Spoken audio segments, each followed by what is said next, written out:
Hey, what's up? And thanks for tuning in to my video. Today we're going to be talking about the frangipani, better known as the Plumeria. Summer's here. We have beautiful spring.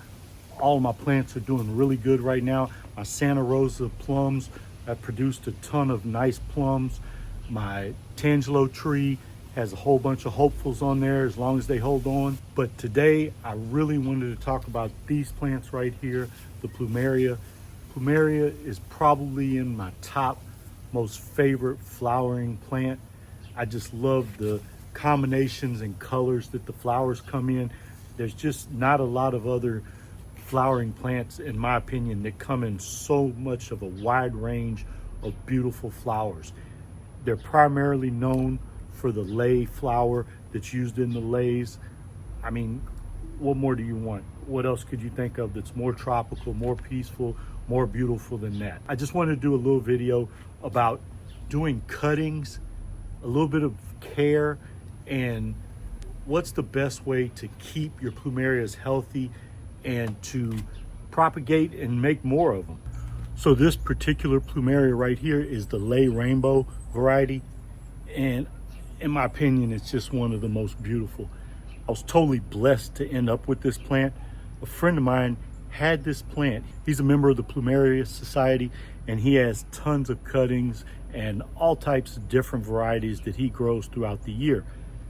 He had a cutting that he had put away for the winter, and it sat dormant. He forgot that one cutting for over a year cycle. So he didn't even know if it would come back. When I got this plant right here, it was probably about 12 inches, 16 inches long total. It had been a cutting from the last cycle. So for a year, it sat in a closet dark. Before I got it, I put it into the ground, and probably within about a month to 2 months, it started to awaken. The little leaves started to open up, and it just started to sprout out and start looking really good and healthy. This guy's an expert on plumerias, and he wasn't even sure whether it would make it or not. But as you can see, it's done well. It did so well, I was able to get this cutting from it within 2 years. And as you can see, this thing is super healthy. I cut this one last year, and it's probably grown a foot since then. I have this one in a small pot, so it's not like it had a bunch of room to grow. Another thing, a lot of people really harp on the fact that you have to feed these and do a lot to get them to bloom and to get them to grow and be healthy. I've never fed these since I had them. I tried to give them a good aerated soil with a nice blend of sand and potting soil, but this is no special plumeria soil. I haven't fed them or anything else like that. I've literally just tried to do the watering correctly and get them in the proper lighting. They need 6 to 8 hours of light a day. I've got them to where about half the day through they're going to be in shade. The first morning they're going to be full sun. So that seems to be working really good for them. I did have it in direct sun at one time where it stayed in full sun for a long time, and it didn't seem to do very well. It wasn't very happy. So that's one thing that I found works good for these, at least for sure for mine. Another thing, watering. You gotta make sure you do the watering correctly on these, because you don't want root rot, you don't want to overwater them. So what you want to do is you want to water really good, a nice solid watering, and then let it dry out to all the way dry before you rewater. That's how these do the best. Let them pull in and absorb as much as they can, dry that soil out, and then when you rewater them, they're going to do the same thing. That seems to work the best for these plumerias. One of the most important things you also need to know about plumerias is winter care. If you live in a climate that changes to really cold, or you get freezes, can't leave these out in that.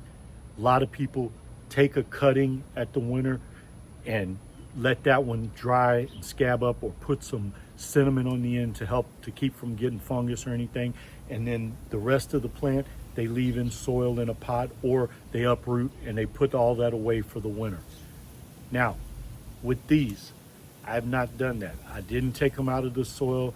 I didn't take them out of the pots. I just bring the pots in for the winter, and I just go almost nothing on watering.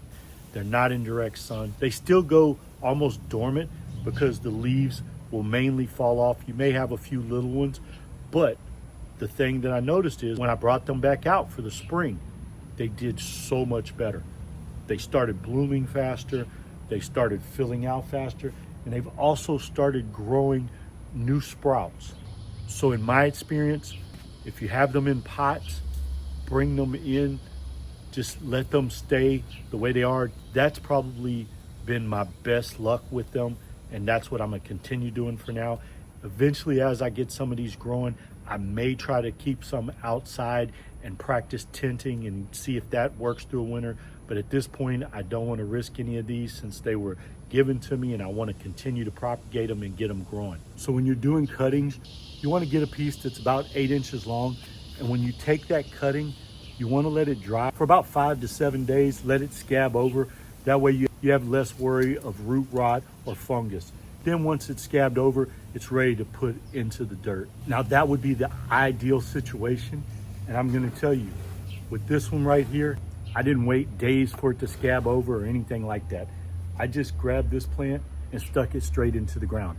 One thing I did do is make sure not to overwater it first, so that way it would have less chance of having root rot. And as you can see, this plant is super, super healthy, growing really well. Very happy with the result on this one. So these are a plant that you can grow many plants off of if you take good care of them. You can have them for many years. I remember as a kid, my dad was a horticulturist and grew plants for the city.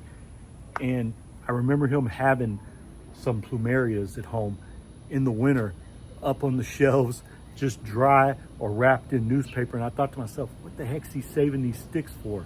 And then every year, of course, he'd go put them in the ground and we'd have a ton of beautiful plants and flowers. So I hope this video helps you with growing your plumerias. If I missed anything, please let me know in the comments. If you have any questions that you think I could help you with, let me know in the comments. If you have any other plants you want me to do videos on, let me know in the comments. Also, make sure and hit like for me, subscribe to the channel, share it if you can. Thanks a lot for watching. Be blessed and grow more beautiful plants.